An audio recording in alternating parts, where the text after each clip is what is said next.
अस्सलामुअलैकुम, welcome back to master CS605 software engineering part 2 के lectures हम कर रहे थे। आज की इस वीडियो के अंदर हम लेक्चर नंबर 31 से लेकर 35 तक जितने भी लेक्चर्स हैं हमारे पास 5, उनको हम कवर अप करेंगे। जितनी भी इंपॉर्टेंट चीज़ें हैं जो आपके पेपर पॉइंट ऑफ व्यू से इंपॉर्टेंट MCQs हैं, क्वेश्चन हैं, वो मैं आपको साथ साथ गाइड करूँगी कि कौन कौन से हैं और कैसे कैसे आपके क्वेश्चन आते हैं, वो साथ साथ आपने उस तरह फॉलो करना है। लेक्चर नंबर 31 स्टार्ट करते हैं सॉफ्टवेयर सेफ्टी। हम सॉफ्टवेयर पर बात करें तो सॉफ्टवेयर की सेफ्टी अब एक इंपॉर्टेंट फीचर है, ठीक है, इस पर हम बात करने वाले हैं। तो सॉफ्टवेयर सेफ्टी जो है वो SQ एक्टिविटी का ही एक पार्ट है, ठीक है। हमने SQ एक्टिविटीज़ पीछे पढ़ी हैं। SQ एक्टिविटी का ही एक पार्ट है सॉफ्टवेयर सेफ्टी, जिसके अंदर हम ये आइडेंटिफाई करते हैं कि हमारे सॉफ्टवेयर से को कोई खतरा ना हो, ठीक है, कोई ऐसा हैज़र्ड उस पर ना अकर होने वाला हो, उसको हम आइडेंटिफाई कर लेते हैं सॉफ्टवेयर सेफ्टी के अंदर, जो हमारे प्रोजेक्ट पे नेगेटिव इफेक्ट डालेगा और जिसकी वजह से हमारा पूरा सिस्टम फेल हो जाएगा। उसको अवॉइड करने के लिए उसको आइडेंटिफाई करना बहुत ज़रूरी है और उसको आइडेंटिफाई करने के लिए हमें सॉफ्टवेयर सेफ्टी का यूज़ करना पड़ता है। सॉफ्टवेयर सेफ्टी के ज़रिए से हम आइडेंटिफाई कर सकते हैं कि हमारे सॉफ्टवेयर पर कोई ऐसा हैज़र्ड तो नहीं, कोई ऐसा नुकसान तो नहीं जो उसको नेगेटिव इफ़ेक्ट करेगा, ठीक है। ये होता है सॉफ्टवेयर सेफ्टी।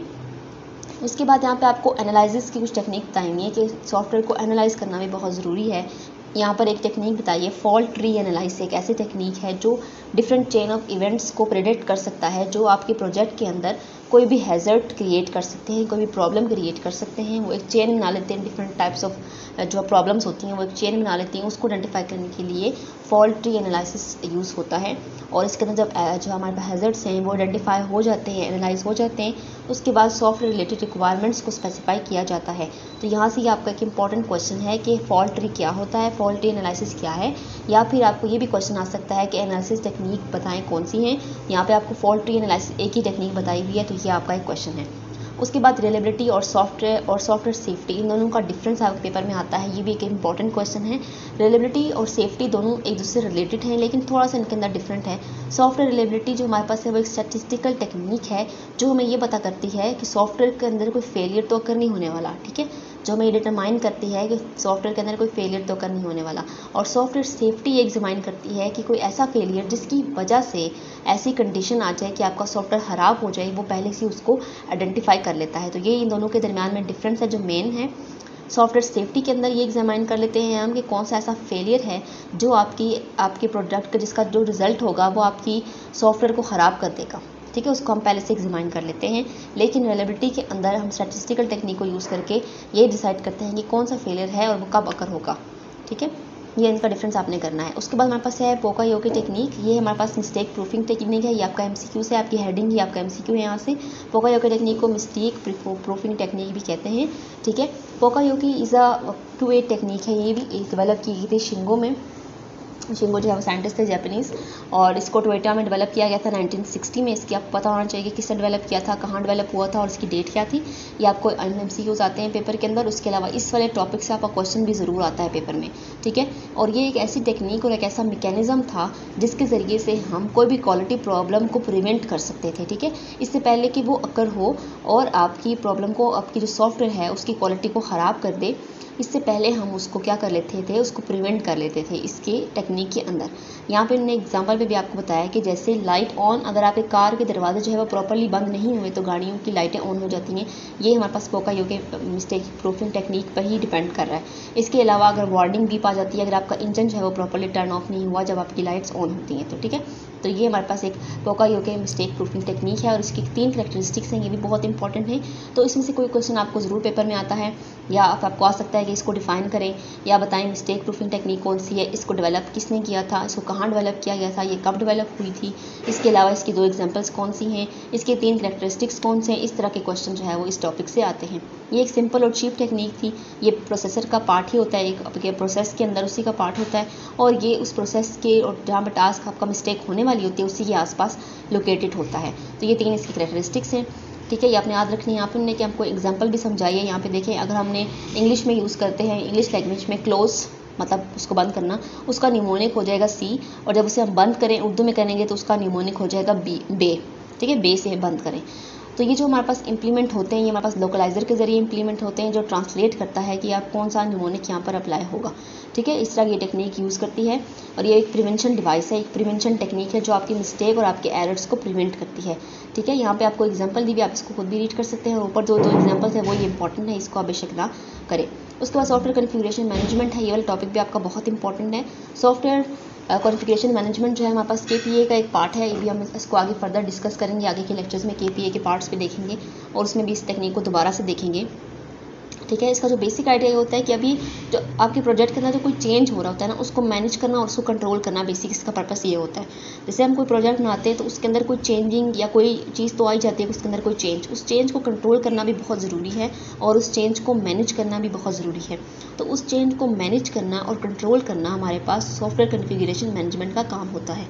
ठीक है, उसके बाद यहाँ पे लिखा हुआ है कि कोई मैटर नहीं करता कि आप सॉफ्टवेयर साइकिल के किस स्टेज पे हैं, आप रिक्वायरमेंट स्टेज पे हैं, आप डिज़ाइन फेज़ पे हैं, आप टेस्टिंग फेज़ पे हैं, आप किस स्टेज पे हैं, आपकी चेंज अगर हो सकती है और उस चेंज को हैंडल करने के लिए आपको सॉफ्टवेयर कॉन्फ़िगरेशन मैनेजमेंट चाहिए ही चाहिए। ठीक है, और सॉफ्टवेयर सिस्टम को यूज़ करने वाले मिलियन ऑफ यूज़र्स हैं, ये आपका MCQ है यहाँ पे। इसका मतलब यहाँ पे सॉफ्टवेयर कॉन्फ़िगरेशन के डिफरेंट फ्लेवर्स हैं, जैसे डेस्कटॉप है, स्टैंडर्ड, प्रोफेशनल है और इंटरप्राइज वर्जन है, तो ये भी आपका एक इंपॉर्टेंट MCQ है यहाँ से। उसके बाद यहाँ पे मोर complex development environment with shorter reaction time results in confusion और chaos, ये भी आपका एक इंपॉर्टेंट यहाँ पे क्वेश्चन है।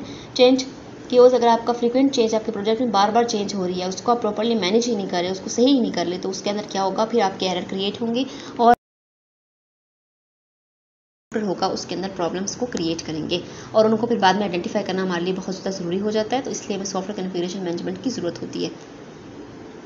अच्छा, उसके बाद यहाँ पे हमें सॉफ्टवेयर मैनेजमेंट बताया। सॉफ्टवेयर मैनेजमेंट जो है वो क्या होता है, सिंपल सॉफ्टवेयर सिस्टम को मैनेज करता है कि सॉफ्टवेयर के अंदर कौन सी चेंज एक्टिविटी हो रही है, उसका एम ये होता है कि वो कॉस्ट को और एफर्ट को दोनों को कंट्रोल करे। उसके बाद यहाँ पे बेस लाइन को डिफाइन किया हुआ है कि जब हम when release to CM software system, उसको हम बेस लाइन कहते हैं और वो स्टार्टिंग पॉइंट होता है आपकी डेवलपमेंट में। बस ये आपका MCQ है, अपने यहाँ से इसको है। उसके बाद सॉफ्टवेयर कॉन्फ़िगरेशन आइटम हमारे पास क्या है, इसके अंदर क्या क्या चीज़ें इंक्लूड होती हैं, आपका क्वेश्चन भी हो सकता है और MCQs भी हैं। इसके अंदर रिक्वायरमेंट स्पेसिफिकेशन होती है, डिज़ाइन स्पेसिफिकेशन होती हैं, सोर्स कोड, टेस्ट केसेस होते हैं, रिकॉर्डेड रिजल्ट होते हैं, यूज़र गाइड्स होती हैं, इंस्टॉलेशन मैनुअल्स होते हैं, एग्जीक्यूटेबल प्रोग्राम है और स्टैंडर्ड प्रोसीजर्स हैं। ठीक है, ये चीज़ें इसके अंदर जो चीज़ें आती हैं, ये आपका शॉर्ट क्वेश्चन भी बन सकता है यहाँ से और आपके MCQs भी बनते हैं। सॉफ्टवेयर कॉन्फ़िगरेशन आइटम में कौन कौन सी चीज़ें इंक्लूड होती हैं। उसके बाद यहाँ पर इन्होंने आपको सॉफ्टवेयर कॉन्फ़िगरेशन मैनेजमेंट के कुछ टास्क बताए हैं। आइडेंटिफिकेशन है, वर्जन कंट्रोल है, चेंज कंट्रोल है, कॉन्फ़िगरेशन ऑडिटिंग है और रिपोर्टिंग है। इनको आगे हम देखेंगे कि इनको क्या कहते हैं। ठीक है, इनकी अभी हम एक लाइन की डेफिनेशन भी आगे आपको दी हुई है। वर्जन कंट्रोल के बारे में आपको सबसे पहले बताया कि version control talk about how does organization control the change before and after software release to a customer. ठीक है, ये आपको क्या करता है कि आपका जो आपने सॉफ्टवेयर रिलीज़ कर दिया, आपने कस्टमर को दे दिया, उसके बाद और उससे पहले उसके अंदर क्या क्या चेंजिंग आई थी, वो आपका वर्जन कंट्रोल आपको बताता है। यहाँ पे हमने वर्जन कंट्रोल का आगे हम देखते हैं, एक आपको टेक्निक भी दी हुई है। इसके डिफरेंट एट्रीब्यूट्स होते हैं वर्जन कंट्रोल के। और यहाँ पे चेंज कंट्रोल क्या होता है, अब चेंज कंट्रोल प्रोसेस जो है वो इंपॉर्टेंट क्वेश्चन को एड्रेस करता है कि कौन रिस्पॉन्सिबल है इम्प्रूविंग के लिए, कौन चेंज को रैंक करने के लिए रिस्पॉन्सिबल है, वो चेंज कंट्रोल करता है। ठीक है, ये जो मैंने अभी आपको ऊपर दिखाए थे, identification, version control, change control, configuration auditing और रिपोर्टिंग, अभी हम इन्हीं की डेफिनेशन देख लें। और ये आपका बहुत ही इंपॉर्टेंट लॉन्ग और शॉर्ट क्वेश्चन है और इसके अलावा ये इससे MCQs भी आते हैं और ये पास्ट में भी आ चुका है बहुत दफ़ा। उसके बाद कॉन्फ़िगरेशन ऑडिटिंग क्या करती है, ये किससे डील करती है, ये deal with the insuring that the change have been made properly, कि आपकी चेंज है वो प्रॉपर्ली, जो चेंज हुई थी वो प्रॉपर्ली आपकी मैनेज हो चुकी है, प्रॉपर्ली वो चेंज अकर हुई है। उसके बाद रिपोर्टिंग टाव करता है एक ऐसा मैनेजमेंट जिसमें चेंज को लिख दिया जाता है उसको रिपोर्ट के अंदर कि कौन कौन सी चेंज अकर हुई थी।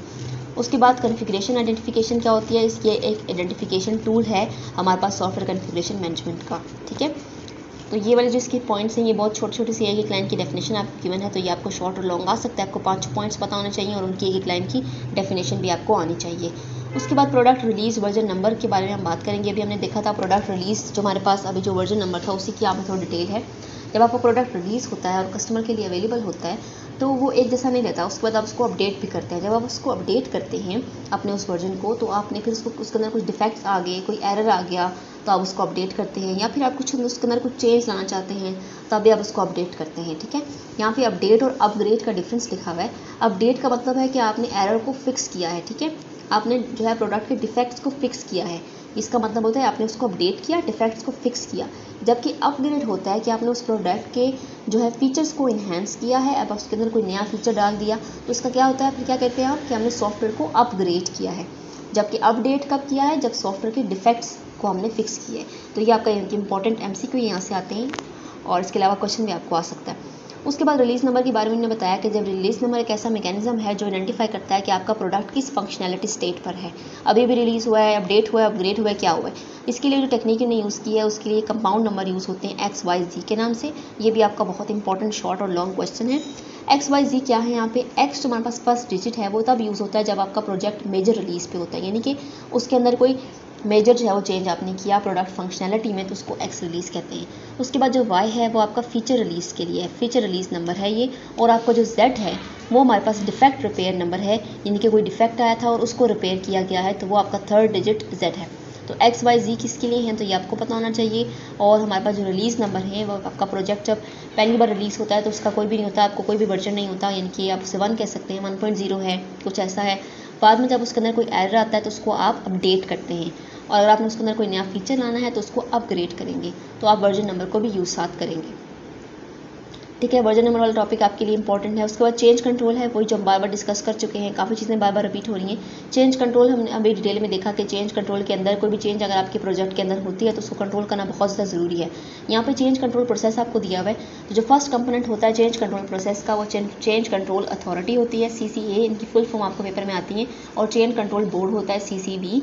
ठीक है, चेंज कंट्रोल प्रोसेस के अंदर ये दो चीज़ें होती हैं, चेंज कंट्रोल अथॉरिटी और चेंज कंट्रोल बोर्ड। ये दोनों चीज़ें जो है इसके अंदर लोग भी होते हैं, आपके डेवलपर भी होते हैं और क्लाइंट भी होते हैं। ठीक है, व्हेनेवर चेंज इज़ रिक्वायर्ड, जब चेंज रिक्वायर होती है तो जो हमारे पास CCB होता है वो डिसाइड करता है कि हमने चेंज को अलाउ करना है या डिनाई करना है, यानी कि जो चेंज अगर हो रही है इसको प्रोडक्ट के अंदर होने देना है या नहीं होने देना। ठीक है, तो ये आपका जो है हमारे पास चेंज कंट्रोल बोर्ड डिसाइड करता है कि चेंज होनी चाहिए या चेंज नहीं होनी चाहिए। ठीक है, तो हमारे पास जो चेंज कंट्रोल प्रोसेस के अंदर कुछ फॉलोइंग स्टेप्स हमने दिए हैं कि चेंज को रिकॉग्नाइज करना, उसके बाद चेंज रिक्वेस्ट के यूजर से आई है, डेवलपर से आई है, किस साइड से चेंज की रिक्वेस्ट आ रही है, चेंज रिपोर्ट को फिर जनरेट करते हैं, चेंज कंट्रोल अथॉरिटी डिसाइड करती है इसकी सारी चीज़ें। ठीक है, उसके बाद हमारे पास यहाँ पे नेक्स्ट हमारे पास चेंज कंट्रोल बोर्ड है, वो करते हैं कि चेंज रिक्वेस्ट को डिनाई करना है, यूज़र को इन्फॉर्म करना है, फर्दर एक्शन लेना है कि नहीं लेना, लोगों को असाइन करना है या नहीं करना, चेकआउट करना है काम हो रहा है या नहीं हो रहा, चेंज करनी है, रिव्यू करना है, चेक करना है। तो ये सारे काम जो होते हैं ना, ये हमारे पास जो है चेंज कंट्रोल बोर्ड और चेंज कंट्रोल अथॉरिटी दोनों मिलकर परफॉर्म कर रहे होते हैं। ठीक है, उसके बाद ये चेक कर लेते हैं, चेक इन और चेकआउट क्या है, ये दो इंपॉर्टेंट एलिमेंट्स हैं चेंज कंट्रोल के, जो हमें ये एक्सेस प्रोवाइड करते हैं कि हम सिंक्रोनाइजेशन कंट्रोल कर सकें, यानी कि आराम से हम कंट्रोल कर सकें जो आपकी अपडेट चेंजिंग आपकी आ रही है उसको कंट्रोल और अपडेट करना बहुत ज़्यादा ज़रूरी होता है, तो उसको चेक इन और चेक आउट के ज़रिए से किया जाता है। उसके बाद यहाँ पे कॉन्फ़िगरेशन ऑडिट है। कॉन्फ़िगरेशन ऑडिट ये इंश्योर करती है कि चेंज प्रॉपर्ली इंप्लीमेंट हुआ या नहीं, अभी हमने इसको पिछले लेक्चर में भी देखा था। कॉन्फ़िगरेशन ऑडिट हमारे पास ये इंश्योर करती है कि चेंज आपकी प्रॉपर्ली इंप्लीमेंट हुई है या नहीं, और इसके अंदर FTR हमारे पास फॉर्मल टेक्निकल रिव्यू इंक्लूड होते हैं, और चेंज और सॉफ्टवेयर कॉन्फ़िगरेशन ऑडिट इंक्लूड होती है। दो चीज़ें इसके अंदर इंक्लूड होते हैं, ये आपने याद रखना है। It involves formal technical review और सॉफ्टवेयर कॉन्फ़िगरेशन ऑडिट, ये दो चीज़ें इसके अंदर होती हैं, और ये भी सॉफ्टवेयर SQA ग्रुप की एक्टिविटी में ही शामिल है। तो आपको पेपर में ये वाला क्वेश्चन भी आता है कि SQA ग्रुप एक्टिविटीज़ कौन कौन सी हैं। 5 मार्क्स का क्वेश्चन आई थिंक ये आया हुआ था। सॉफ्टवेयर जो है हमारे पास SQA ग्रुप एक्टिविटीज़ आपने बतानी थी, तो उसमें ये कॉन्फ़िगरेशन ऑडिट भी आती है, सॉफ्टवेयर क्वालिटी भी आती है। ठीक है, दो ये हैं, और आप पीछे भी हमने बाकी भी पढ़ी हैं, तो वो सारी आपने एक दफ़ा देख लेनी है, ये आपको आ सकता है क्वेश्चन। तो फिर इसके बाद ऑडिट रिपोर्ट जो है वो फाइनली जनरेट हो जाती है। आखिर में हमारे पास ऑडिट रिपोर्ट जनरेट होती है, जिसके अंदर हम सारा कुछ मेंशन करते हैं कि कौन सी चेंज अकर हुई है, कौन सी चेंज अपडेट हुई है, कहाँ पर अकर हुई है, इसको चेंज बोर्ड ने अलाउ किया था, नहीं अलाउ किया था, वो सारा कुछ। ठीक है, और यहाँ पे ने फिर कॉन्फ़िगरेशन स्टेट रिपोर्टिंग हमारे पास यहाँ पे बताई है, इसकी फुल फॉर्म हमारे पास, इसकी जो फुल फॉर्म है CSR की full form configuration status reporting है, ये भी आपने याद रखना है। और ये अकाउंट स्टेटस को देखता है, यानी कि क्या हुआ, व्हाट हैपन, किसने किया, who did it and when did it happen, ये कब हुआ था, और इसके अलावा क्या क्या चीज़ें इससे इफेक्ट हुई हैं। ठीक है, ये भी एक इंपॉर्टेंट आपका है, ये भी हमारे पास स्टेटस रिपोर्ट है, ये भी XQ एक्टिविटी ही है। ठीक है, it is done when the organisation faces the left hand not working what the right hand is doing syndrome. यहाँ पे हमने एक आपको सिंड्रोम दिया है कि without it a person responsible for the change leave for whatever reason it will be difficult to understand the whole scenario. ठीक है, इसका क्या मतलब है कि जब ऑर्गेनाइजेशन को बिल्कुल पता नहीं होता कि लेफ्ट हैंड को पता नहीं है राइट हैंड में क्या हो रहा है, यानी कि ऑर्गेनाइजेशन को पता ही नहीं है कि क्या चेंजिंग हो रही है, कौन वो चेंजिंग कर रहा है, कौन रिस्पॉन्सिबल है उसके लिए, वो फिर बहुत ही डिफिकल्ट सिनेरियो बाद में क्रिएट हो जाता है, तो उसको मैनेज करना बहुत ज़्यादा ज़रूरी है। ठीक है, उसके बाद यहाँ पे हमने लिखा है कि हमारे पास जो CSR है वो एंट्री जब मेड होती है तो चेंज जो हमारे पास है वो CCA से जो है वो अप्रूव होके आती है। CCA क्या है, हमारे पास चेंज कंट्रोल अथॉरिटी से अप्रूव होने के बाद आती है और उसके बाद ये आगे फर्दर जो है हमारे पास ये प्रोसीड होती है। तो यहाँ पे आपका लेक्चर नंबर 35 कंप्लीट हो गया है। लेक्चर नंबर 36 भी आगे इन चीज़ों से रिलेटेड है, जिसमें हम सॉफ्टवेयर के बारे में कुछ और चीज़ें पढ़ेंगे। देखिए सिनेरियोज के चेंज जब होता है सॉफ्टवेयर के अंदर तो हमें कौन कौन सी चीज़ों को करना पड़ता है, वो सारी चीज़ें हमने देखी। साथ साथ मैंने आपको इंपॉर्टेंट चीज़ें बताई हैं इस लेक्चर से, आपकी यही चीज़ें इंपॉर्टेंट थी जो मैंने आपको साथ साथ बताई हैं। ये सारी चीज़ें आपने प्रिपेयर करनी है, जो जितने भी MCQs थे, शॉर्ट क्वेश्चन थे, वो सारे मैंने आपको साथ साथ बता दिए। इंशाल्लाह ताला नेक्स्ट वीडियो के अंदर हम बाकी के लेक्चर्स कवर करेंगे।